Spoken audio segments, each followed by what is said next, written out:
Okay, hello you guys. So we're going to be looking at Unit 6 here. Okay, some of it we talked about in class, some of it we didn't. So we'll be looking at 6.1 to begin, all right? So during understanding, just, explaining the presence and growth of cities and how they vary across geographical locations because of physical geography and resources, right? The first few topics, learning objectives, is going to be to explain the process that initiates and drives urbanization and suburbanization. So first off, important to define urbanization. That's essentially the process of the development of dense concentrations of people into settlements. All right. So yeah, let's talk about the growth of cities here. Okay. So urbanization has been rapidly increasing during, ever since the Industrial Revolution. Well, first of all, during. Okay, I mean, for most of human history, people lived in rural areas. The Neolithic period kind of led to more people to settle into what would become cities, and people would settle into certain areas because of what they perceived as benefits of trade, defense, and religion. So, for example, in the year 4500 BCE, the city of Uruk was founded along the banks of the Euphrates River, and that was a critical waterway for transportation. Cities in the Nile River Valley, the Indus River Valley, and the Wade River Valley were founded for similar reasons, for trade, defense, religion. Okay, but for thousands of years, only a small minority of the world's population was made up of urban dwellers. So by the time the Industrial Revolution hit, which again was around the same time as the second agricultural revolution, factories sprang up in cities and attracted people in search of jobs. And that's kind of been why cities have grown since then, kind of looking for jobs, okay? So according to the UN, about 55% of the world's population lives in urban areas. And by 2050, the number could be 68%, okay? Today, there are about 4.2 billion people living in cities. And in 1950, I mean, if you take a look, 750 million lived in cities. So kind of a big jump, right? Some other things here to define before we get into the meat of the topic, right? Just defining a metropolitan area, right? A city and the surrounding areas that it influence economically and culturally. All right, urban area is a city and its surrounding suburbs. Okay, and the definition of this varies quite a bit. The United States kind of defines urbanized areas as 50,000 and kind of an urban cluster as like 2,500 to 50,000. Europe kind of defines an urban area as about 5,000 or more. China looks at it as 100,000 or more. Some countries like India don't have a set number. Instead, they classify an urban area as any place in which there are fewer than 25% of working men employed in agriculture. So something to think about, all right? And cities and towns, again, why they're so attractive for many is that they provide their residents, political, medical, financial, educational services, as well as infrastructure and transportation, communication services, okay? So quite a bit there to consider, okay? So yeah, let's look at the kind of the meat here of topic 6.1, okay? The fact that site and situation influence the origin, function, and growth of cities, okay? So site is essentially, the actual place, the location of the settlement, and the land on which the city was built. Okay, so consider the actual physical qualities of the place, like the topography, the natural resources, transportation systems, the trade routes, okay? So, I mean, again, some of these site factors would be climate, landform, availability of water, soil quality, natural resources of the land, okay? So situation, think about that as the relative location of a city, the connections between the site of a city and other sites, all right? Sometimes the situation of a city can either influence the growth of a city or decline it, okay? So, I mean, consider it this way, right? A city with a favorable situation has easy access to trading partners, resources, and other connections, which fuels growth and economic development, okay? And really, these are going to be urban cities, urban areas along rivers, ports, and railroad lines, okay? So major trade networks, okay? So let's go back to site here, all right? Site, I mean, think about it in terms of, urban areas, right? Certain sites in the landscape are more likely to attract settlements, right? I mean, people are going to favor, my bad, flat topography, right? Well, sometimes, people might favor high elevation for defense, right? For example, Athens was built on a hill, right? If we look at natural resources, you know, where there's iron and coal, like high amounts of iron and coal, right? It's going to be attractive. Water supplies, water power. Um, we could look at San Francisco, right, and gold, right? Thinking about the gold rush, all right? And if we think about transportation systems, right, early settlements often developed on islands and natural harbors, right? Islands offer access to water routes, they're defensible, right? Harbors provide boats and ships, kind of a safe haven for the waves of the open ocean, and it also makes it a good base for trade, right? I mean, think about New York City, Sydney, Rio, right? Others are located where the river narrows. Think about London and the Thames River. It's also easy to build bridges there.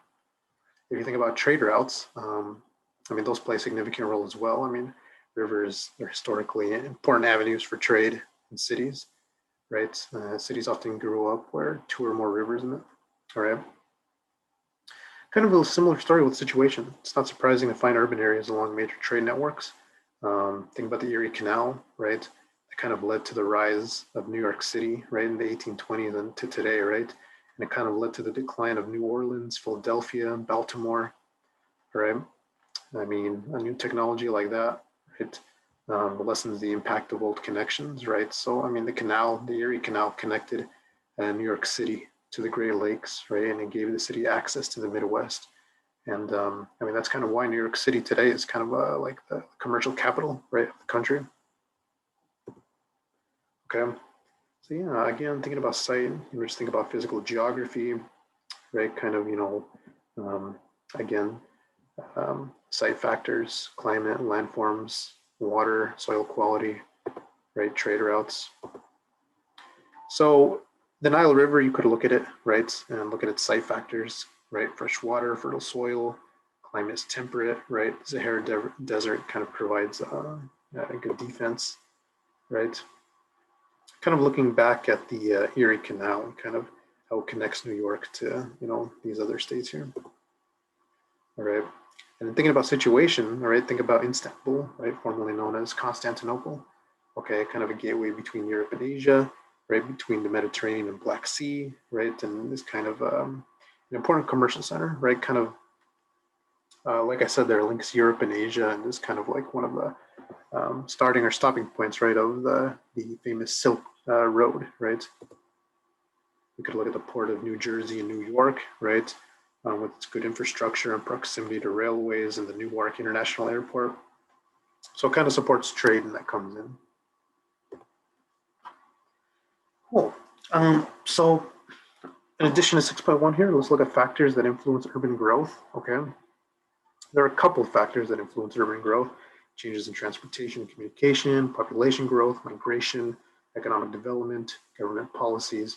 All right, so those are certain factors that can influence the growth of urban areas. And let's start off with transportation, all right? I mean, when we think of transportation, let's think of waterways, railroads, highways, okay? And I mean, transportation has come a long way, right? Since, well, the dawn of time, right? That's kind of cliche, but still, right? We think about public transit, right? And advancements in automobiles, right? The interstate system so that people can live further away in the suburbs. The transportation system allows for manufacturing facilities, right? Whether retail or office environments to relocate to suburbs, okay? Where residential areas are plentiful. So, I mean, in short, I mean, with good transportation, it's easier to get around downtown. People can live farther. And getting down to the basics here, right? Transportation, I mean, provides a means for raw materials to get to factories, for goods to get to markets, for workers to access jobs. Okay, and I mean, so some of the earliest cities I mean, on the Atlantic coast, they kind of, were what's the word I'm looking for here? Kind of focused in on the rivers, right, for good access to the coast. All right. Cool. So communication, another factor that influences urban growth here. Okay. For many centuries, the main form of communication were trade networks, right? Because info traveled along there. But, ever since the 19th century, my bad, right? And with the advent of the telegraph, the telephone, right? Um, they start making, business more efficient and kind of urban areas, kind of the place to get things done, right? Okay. So, advances in communication, that's reduced the cost of transmitting and communicating information over long and short distances. Today, we see high-speed internet and Wi-Fi services allowing businesses to instantly communicate. All right. Um, what was I going to say here? Um, the advances with the internet, for example, right, significantly reduce the cost of transmitting and communicating, right? So yeah, advances in communication don't always affect all areas equally. Because there are more customers in an urban area, communication companies, um, provide services to these areas first. All right, so the telecommunications industry, that also fuels urban growth, right? The big corporations that employ tens of thousands of people tend to locate where there's access to an educated workforce.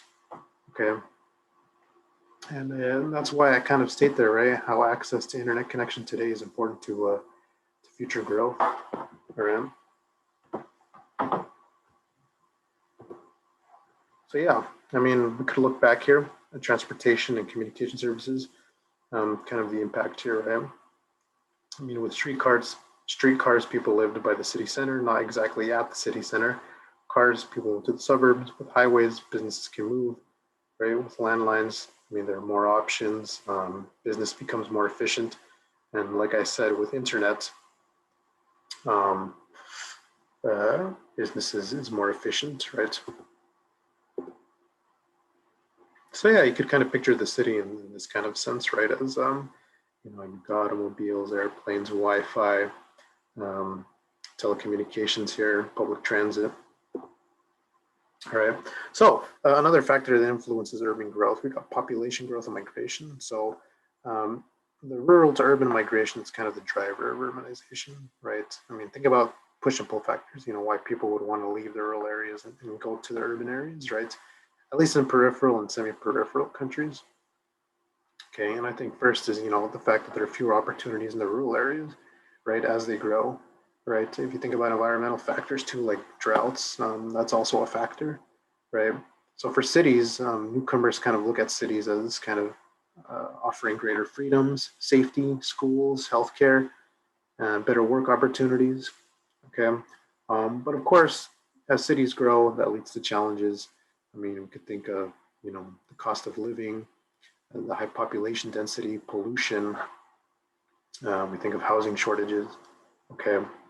Um, but there are also other cities, not in the peripheral or semi-peripheral countries that are growing. We could look at Silicon Valley, for example, right near San Francisco, kind of the hub of high-tech research and development. All right, that's, it's the population today is 3 million, but in 1950 it was 200,000. So in 7 years, right, 2.8 million population growth, right? Same thing here with Bengaluru, India, right? Kind of similar to Silicon Valley. Okay, and the fact that it's also situated right at a major national highway and regional rail hub. Okay, same thing with Shenzhen, China here. I think I said that correctly. I hope so. All right. There, it's, workers and professionals are kind of flocking to there, right, ever since the 1980s for opportunities in pharmaceutical and textile factories. Okay. Another factor that influences urban growth, economic development and government policies. All right, so all cities serve important economic functions, right? Whether that's manufacturing, tourism, services, or governmental reasons. Okay. So kind of the largest, most influential cities tend to be at the center, or tend to be the center of diversified business services and government centers. So,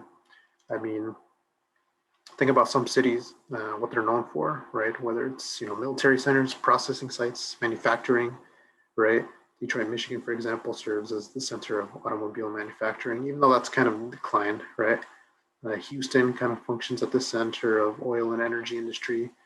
Pittsburgh, right, right until the dawn of the 21st century was kind of, one of the main industries of iron and steel, right? So the functions of cities, they tend to change over time, whether because of technological advances or changes in economic or population trends. But um, really, it's kind of, what might attract, people to the particular economy of the city, right?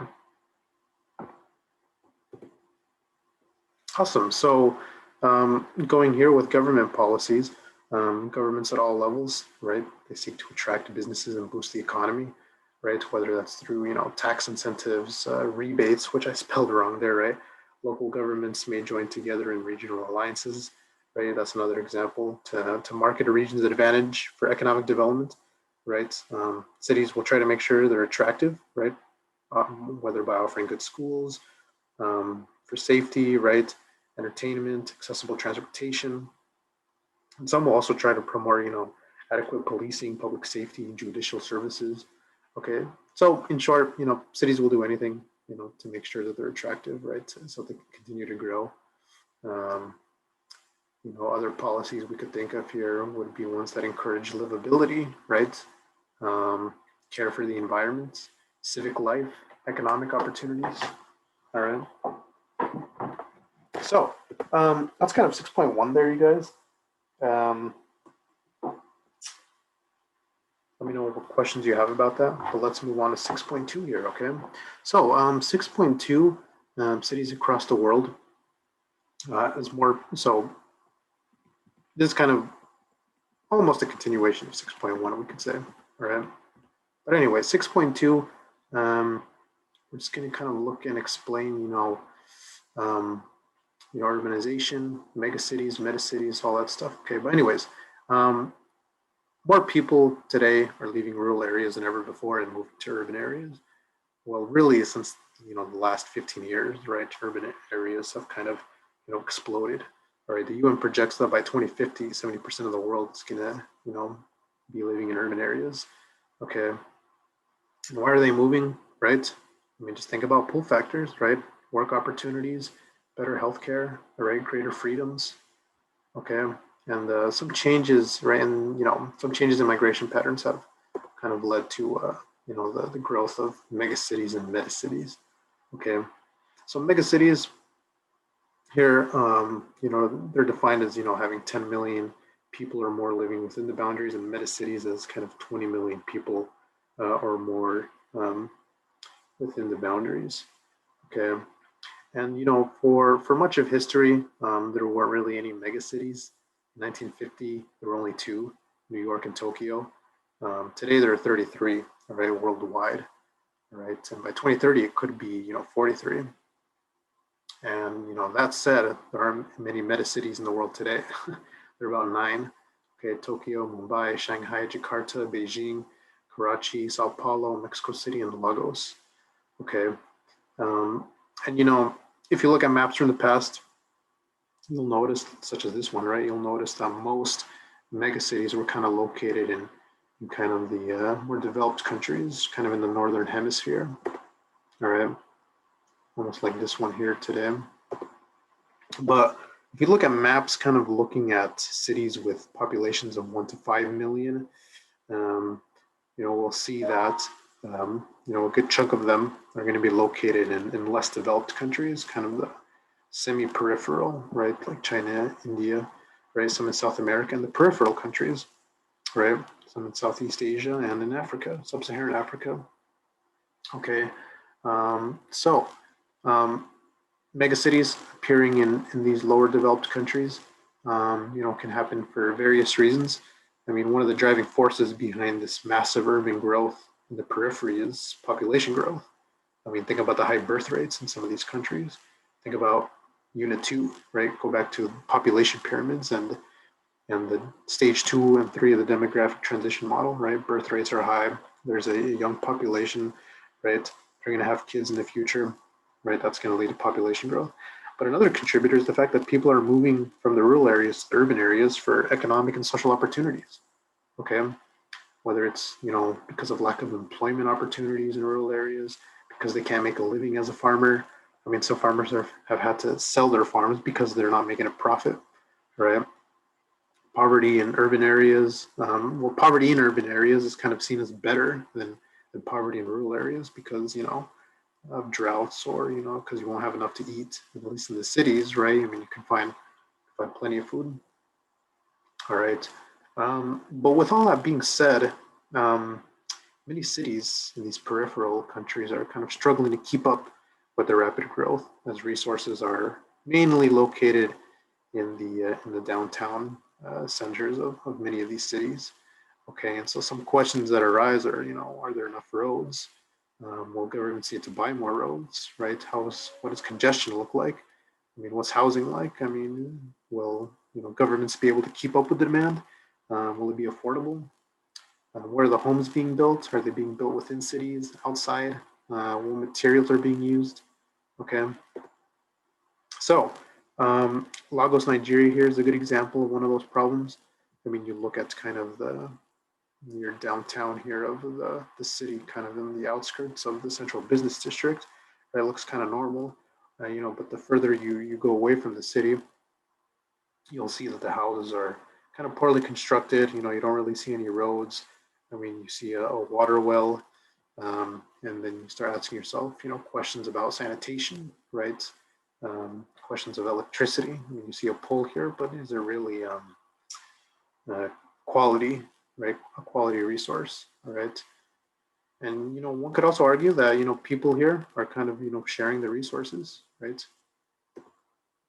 If we go to Nairobi, Kenya, again we'll see looks pretty normal, right? If we look at the downtown, the further we move along, I mean we'll see that again. Building materials, the infrastructure isn't so good, and we don't see any roads. I mean, we don't see any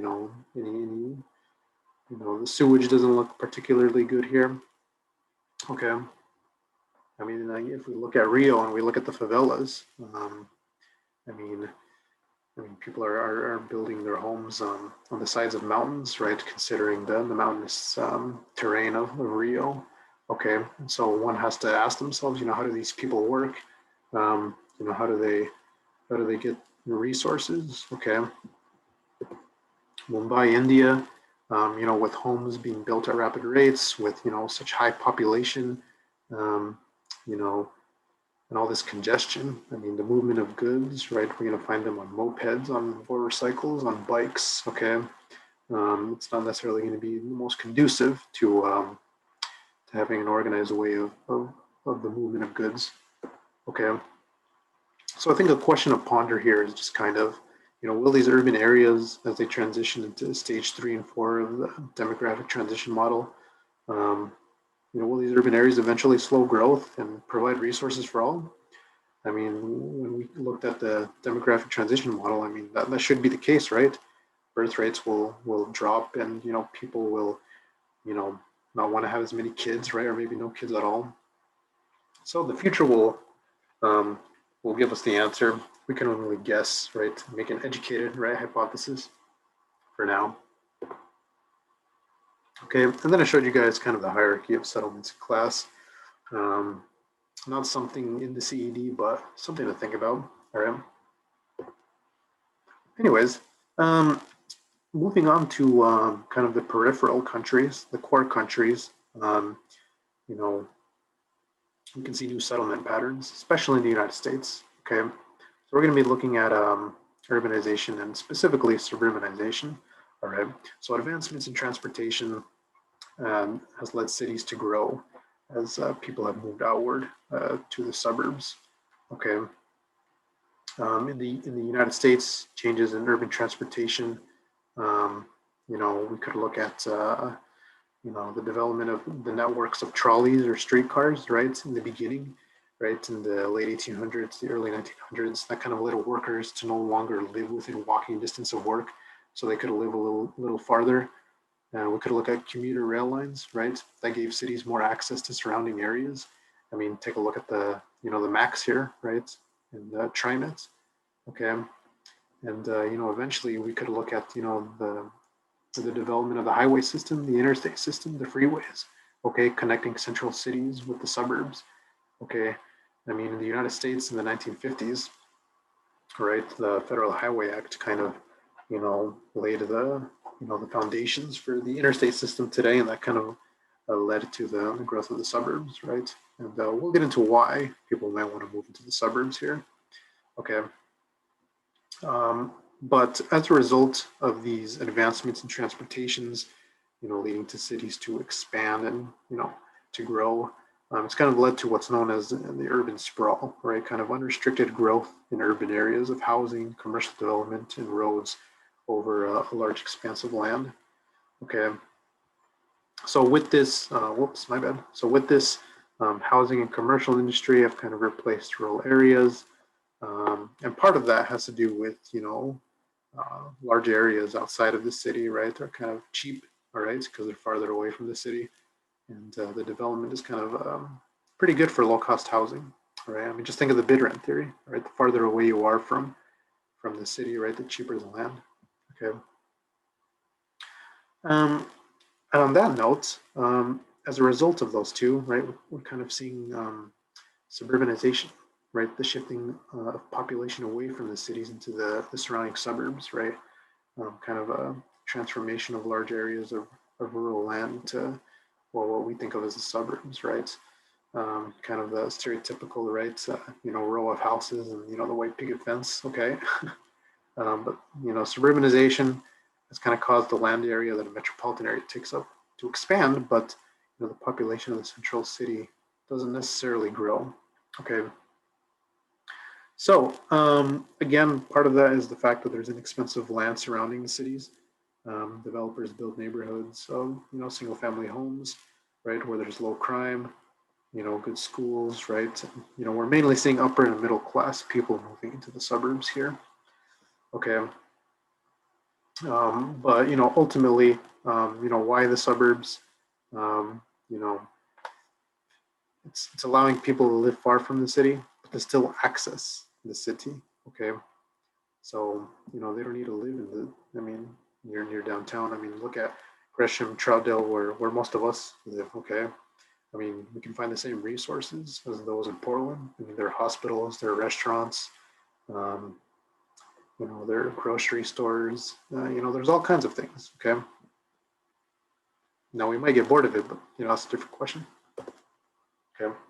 So going back, as to why the suburbs, why this, insane growth, recently, especially in Dallas, Charlotte, and Austin.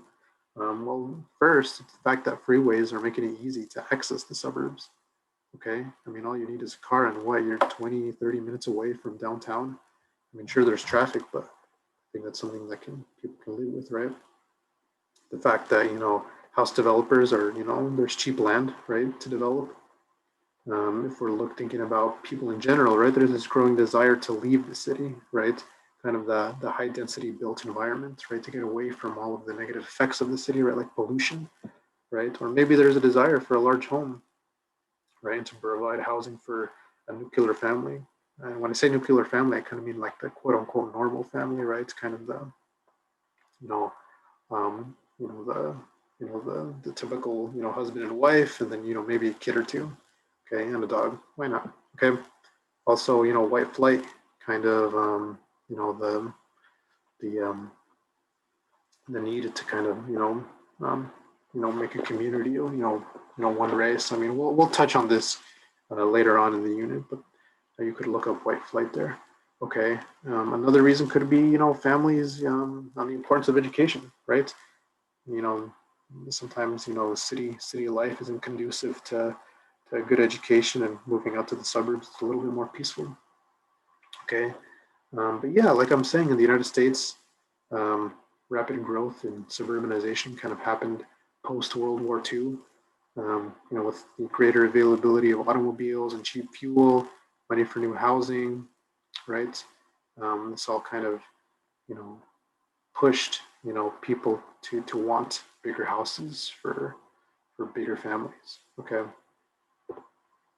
Anyways, the expansion of, you know, the cities, the suburbs, this kind of led, you know, giving rise to new land use forms, and in particular, edge cities, exurbs, and boomburbs. Okay. So I'll start off with edge cities. Okay.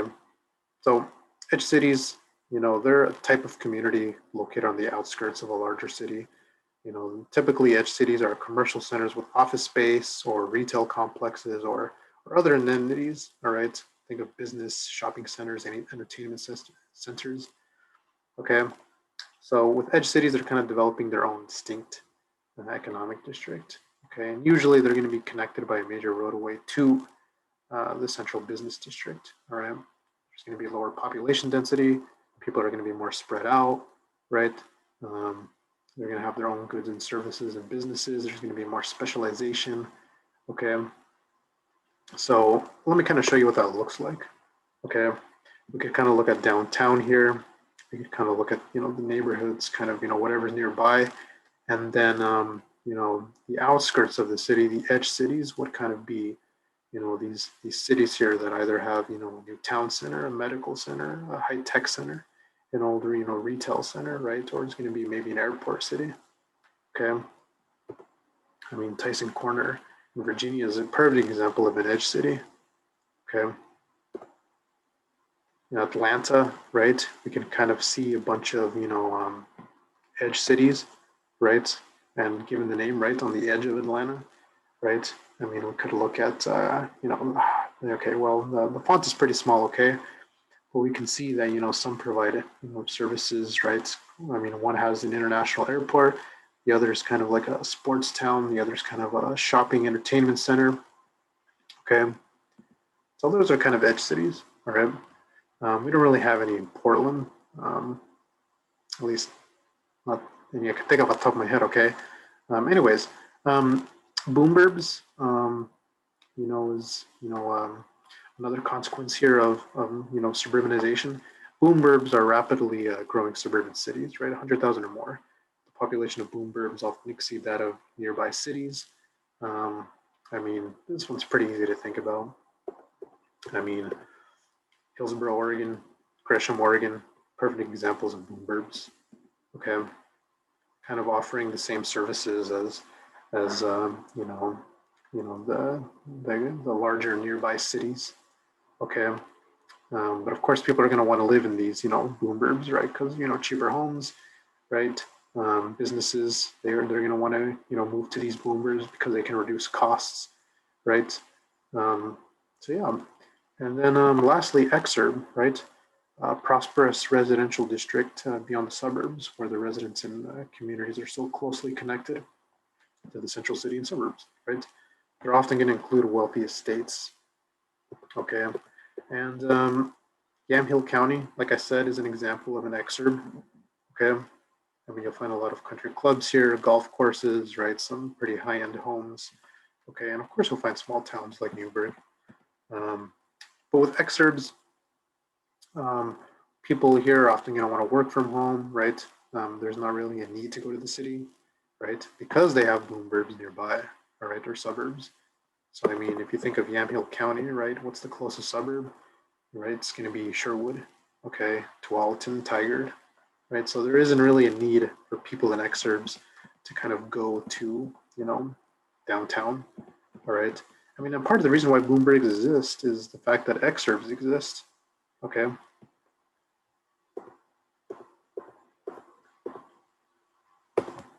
Alrighty. So, what are some of the negative effects here of the suburbs? Well, geographers have kind of, you know, try to study this, and you know, they've kind of pinpointed a couple of things. You know, the fact that there's a lack of identity in the suburbs, kind of a lack of a sense of place, a lack of uniqueness. And I mean, if you kind of look at the suburbs, right? I mean, compare like Oswego, Sherwood. I mean, sure, there's, you know, a couple of, you know, different you know, stores and, you know, I don't know, monuments or whatever, but you won't really find, it won't really look too different. I mean, same thing with, you know, Troutdale and Fairview. I mean, can you guys, you know, sense a difference between the two? okay? And the fact that there's a dependence on automobiles, right? And how that might contribute to traffic congestion as people are moving into the city to work, right? And that can lead to air pollution. Another negative effect is that those who remain in the city are too poor, all right? Because the people who are moving to the suburbs are, upper middle class, okay? And those who are left in the city, because they're too poor, the government of the city is going to, lower the tax base, and that can lead to an economic decline because there won't be enough revenue, okay? So yeah, I mean, one way to combat this is, um, cities have been kind of, combating the urban sprawl. So, they're trying to revitalize certain areas in, the city. I mean, you could look at Portland, right? And you could definitely see some redevelopment plans, and then to make Portland look better, okay, and feel better. But that leads to other issues as well. And like I said, we'll come back to that later in the unit.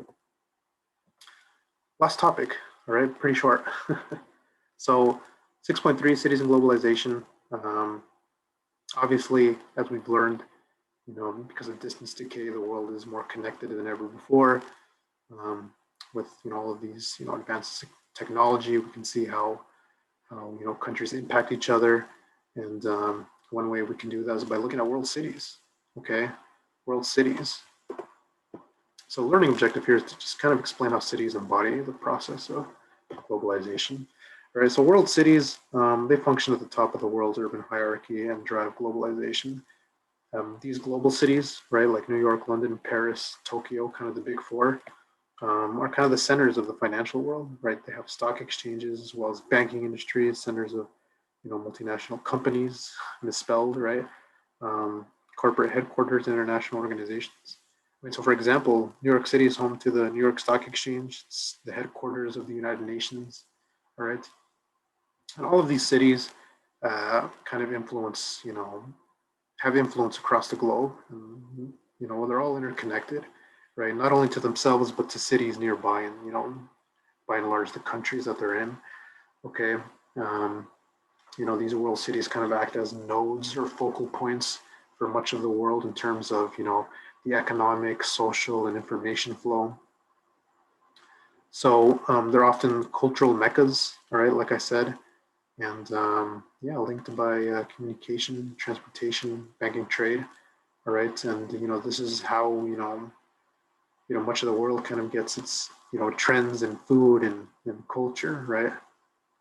And the fact that many of them have international airports as well, right? They kind of serve as destinations for both visitors and migrants, all right? So world cities mediate global processes. Linkages include media hubs, financial markets and services, entertainment centers. I mean, Los Angeles, we could consider one, I think. Think of Hollywood. World cities provide a labor force, and are also centers of creativity, innovation, technological infrastructure. Cities often collaborate with each other. So, I mean, if you're thinking about, finance and, kind of the global economy, New York, London, and Tokyo are interconnected. I mean, if we're thinking about fashion, right, we can think about Paris. And, one example of kind of seeing how world cities kind of,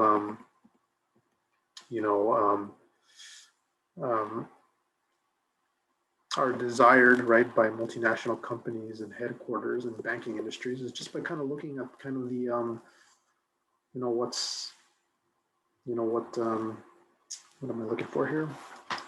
How they show themselves in the cities, right? I mean, if we look at Times Square, I mean, we can, any picture, right? You can see a bunch of ads and corporations, and how they're promoting themselves. Same thing in Tokyo with darn, it skipped my mind. The this crossing. I forgot the name here, you guys. My bad. Okay. But here, we can see Coca-Cola. Okay.